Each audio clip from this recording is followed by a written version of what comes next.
Here with Concordia head men's basketball coach Ben Limback to preview the 2023-24 season as we record this about a couple weeks from the first official game of the season, which will be at the Cattle Classic. Taking a quick look back at last season, team made a nice run down the stretch to get one of those final bids into the national tournament. Just considering the players you had graduated from the previous year and the injury to Tristan Smith, what kind of accomplishment was that just to get yourself back to the national tournament? Yeah, no, there was a lot of adversity last year in a lot of different ways, and I think the run at the end of the season to make a little run in the conference tournament, but ultimately get to that national tournament was a big goal of the team. And there was a lot of young guys, a lot of moving pieces throughout the season, and just to give that group of guys a taste of the national tournament, I think just set the table hopefully for this season. And I think you can already see some of that experience and leadership and the hunger to get back. So it was a really, really important step for those guys and our team. And certainly anytime you make the national tournament, one of the best in the country, I think that's always a wonderful experience too. Well, I think on paper, people are going to look at the front court again as a strength for this team, even though you lose the slam ball MVP, Gage Smith. But I think we saw Noah Shutt really kind of become a superstar last year. What are kind of the traits that you've observed that have made him successful? Yeah, we just talked about it with our team last week. I think what people don't understand, he's super gifted and talented, and he has amazing touch, all over the floor. He's got the three-point game and inside game and the ability to get to the free throw line. And I think what the message with our team is, he's the guy that comes in early to get shots up before practices or gets in morning workouts on his own. And, I've been really impressed with Noah. Throughout his career, he's really started to figure out the intensity level required, especially when you're a marked man. And I think last year he saw that and I think had to elevate his game, and I think that's the beauty of competition. And so we used him as an example with our team. He's putting up all these numbers and having an amazing career so far, but I bet he's put in the most hours out of anybody throughout his lifetime, and I think that speaks volumes to him and his passion for the game, but also sets the message for our younger guys that if this is something you want, to have that type of career and wins and losses with it, then put in the time and the energy and the work. I'm sure people are curious about how Tristan Smith's coming along. We saw him come back right at the end of the season last year from that injury. Assuming he's back to health, but what are you seeing from him? I know everyone's excited about the potential that he has too. Yeah, no, he's an exceptional young man. I think it starts with just his character and just his drive. I think to see him on the floor last year at the end of the season and all the work that he put in to get to that point, a special moment for our team and certainly for him and his family. He's got some soreness at times, but he's playing at an extremely high level and he's physically very gifted. I don't know, certain days it might affect him more than others, but you wouldn't know it. I mean, he's not a complainer. He's a tough kid, and I think for him, he's on pace for a great junior season, and I think I'm excited for him because of the work he's put in, not only to get to last year back to the national tournament, but also the summer. He had a great summer and getting his timing back, and he's certainly athletic enough to overcome some of that, but he's definitely close to where he was in terms of his explosiveness, which is great to see. Mm-hmm. The backcourt last year had to be rebuilt a little bit, and you had guys like Brad Bennett and Jackson Lyon get a lot of playing time and get a lot of starts. So what are you kind of asking from that backcourt is hopefully some of those returning guys are Yeah. making steps forward. Yeah, no, Brad Bennett had a great sophomore campaign, and really just, you named two tough kids right there. I mean, both those guys battled injuries themselves and coming in, and both those guys had big seasons for us. And, you know, Brad's got the ability to stretch the floor. He's really added some you know, quickness to the rim, and the ability to finish is improving, and so I think he'll be a valuable scorer for us, and we're challenging him to be a defensive stopper for us as well. And you know, Jackson gave us a big spark last year. We inserted him in the starting lineup towards the end of the year, and as a freshman, you know, you never know what to expect, but I think he gave us a lift we needed. He's a tough kid. He pushed the tempo for us, which was important for that team last year, and he's a very strong defender, a very physical defender.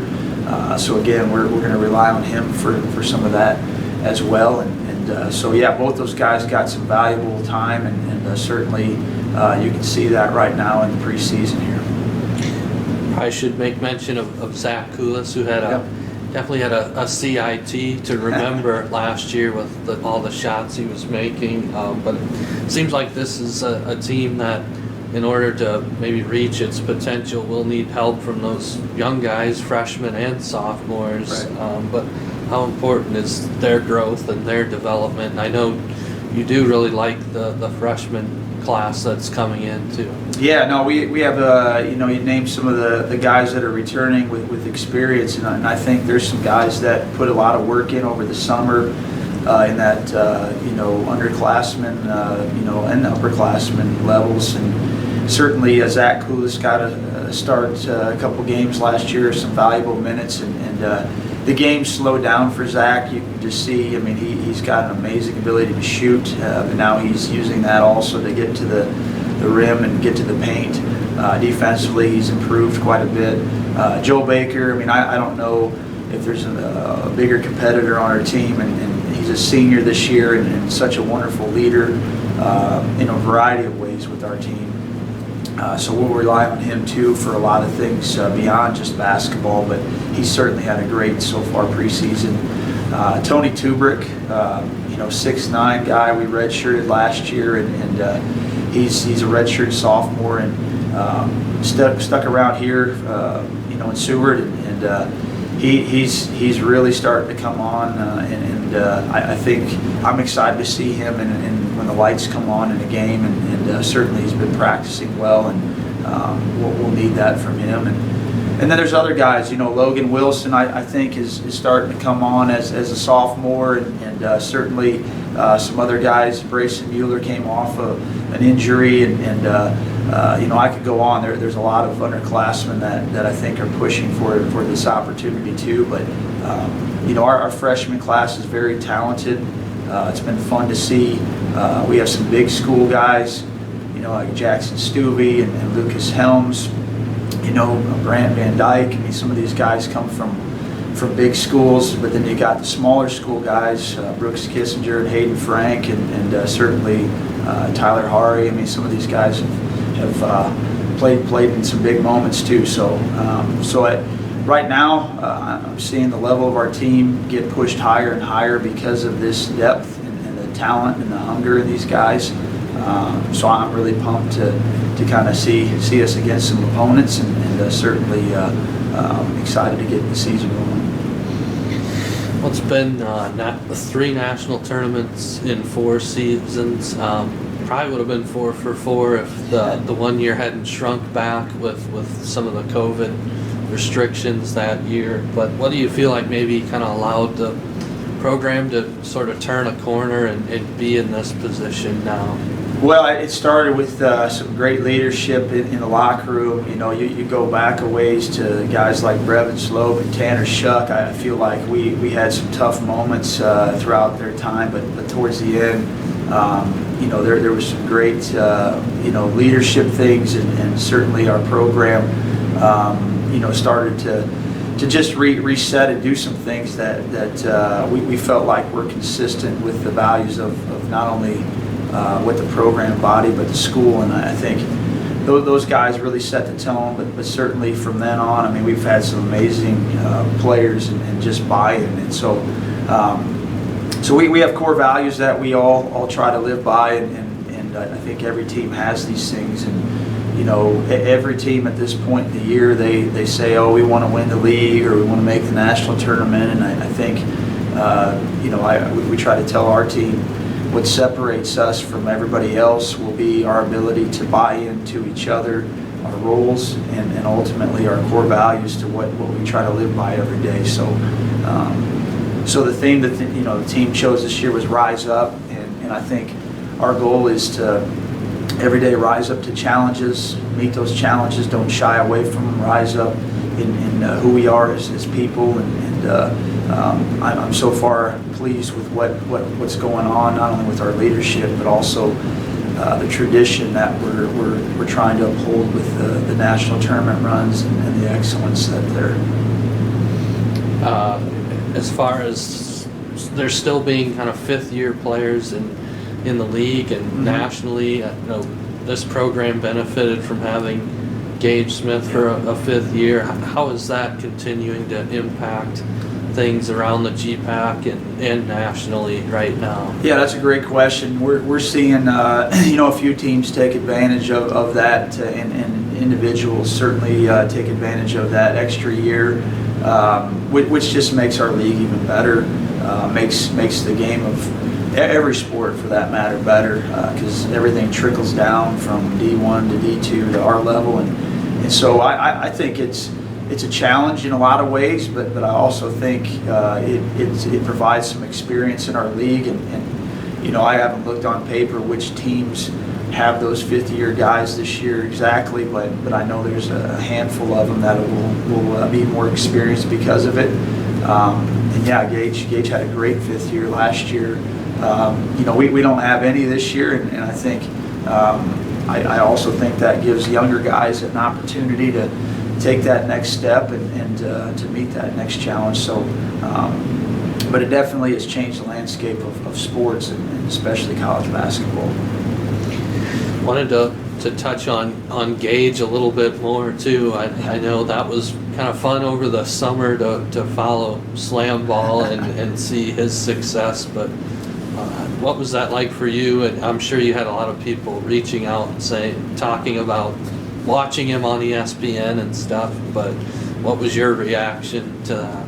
Yeah, no, it was such a surreal feeling for all of us involved. I think especially for Gage. I mean, you go from a guy that didn't know what he wanted to do or opportunities for that next step after his season was over to, you know, had some coaching interviews, and all of a sudden he tries out for slam ball, and shoot, I think I was just hoping he would make the team, you know, a chance to play a little bit longer, and you know, he made the team, and then from there it just kept getting bigger and bigger for Gage, and you know, I never missed a game. You know, I don't have ESPN Plus, but I certainly ordered it, and just wanted to follow as many games as possible, but I wish they weren't on so late at night. I think it impacted my sleep time and my bedtime routine, but it was worth it. I mean, to see a guy you coached for 4 or 5 years and still experience the thrills and joys of the game in a different way. So happy that his family was able to join him towards the end. You know, his dad was really battling stuff, and just seeing his opportunity to see Gage play at the end of the year in the playoffs, and on ESPN and all these things, that what an experience he'll never forget, and I think he's got more opportunities to continue on as long as he can. So yeah, I know it was a fun moment for everybody, certainly our program, alumni, and everybody reaching out about, you know, who is this thing and what is this slam ball thing, and community members, and certainly be fun to have them around town here for a little bit longer. Now, again, as we record this, still a couple weeks from the start of the season. Between now and then, what are the main things you're focused on? I'm sure you have at least a scrimmage or two to kind of get to see more of your guys in game situations, but what are you focused on during that time? Yeah, right now it's kind of a unique balance with the team. We have some upperclassmen and some returners that have done everything and have kind of gone through practice routines and all of our terminology. But then you got a group of guys that are young and still learning, and so you can't go too fast, but you can't go too slow. And we're relying heavily upon our senior leadership and our upperclassmen to kind of help the young guys pick things up. And so that's a unique dynamic there. But we just got to get tougher defensively. Right now it's hard to tell whether you're good at offense or bad at defense or vice versa sometimes, but I think just toughness when we're tired and taking care of the ball or talking on defense. I mean, some of those things that probably by nature we have a quiet team overall, and I think we just got to get better in those areas. So yeah, a good thing we have a couple weeks still before our first game, and we'll have some scrimmages to kind of test where we're at, and certainly excited for that opening round of games. And lastly, I know you have two of your sons now in the program. What's that kind of like? Because I know as a coach, sometimes you miss some things, but you've got them around every day right now. Yeah, no, you get to see them in a different way, and certainly Leighton, my oldest, sophomore, and he's out there practicing, competing, and really proud of. He's really worked hard to summer and develop, especially in the strength and conditioning area. So it's surreal to see. I mean, I think it's such a joy. There's a lot of challenges with it too, and I try to talk with a lot of people that have coached their kids, and Coach Schmidt was one of them, and so you get some feedback there. But you can ask Leighton, but I experience more joy than the challenges with coaching him, and certainly. My second son, everybody's like, "Oh, you got a second son?" And I was like, "Yeah, Malachi," and he's kind of that guy that is not playing on the team, but he's managing, and it's been fun to see him every day. He's got a great sense of humor, and certainly adding a lot to our practices, and but both those guys have worked hard to get to this point, and I'm excited to have them both in the program, and certainly my wife is excited to see them there too, so it's been fun so far. You didn't scare them away from home, so that's good. We tried, but you couldn't argue with the value of Concordia. Right.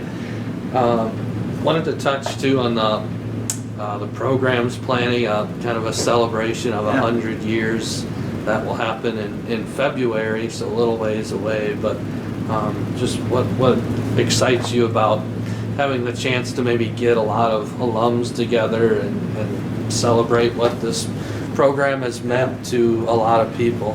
Yeah, no, it's thankfully a lot of work that you're doing and Dr. Faby here on campus just with digging up some stuff, and we realize we're about 100 years here, and I think it's a special thing. There's been a lot of tradition here and just a lot of fun moments, and I think just talking to alums and people involved, when you give them this date and you talk about what we're trying to do, they're like excited and hopefully planning on attending. And I talked to Coach Schmidt even, and his first question was, how big's the venue that you have? And I think we'll see. It's one of those things where there's a lot to recognize and celebrate Bulldog basketball over the years.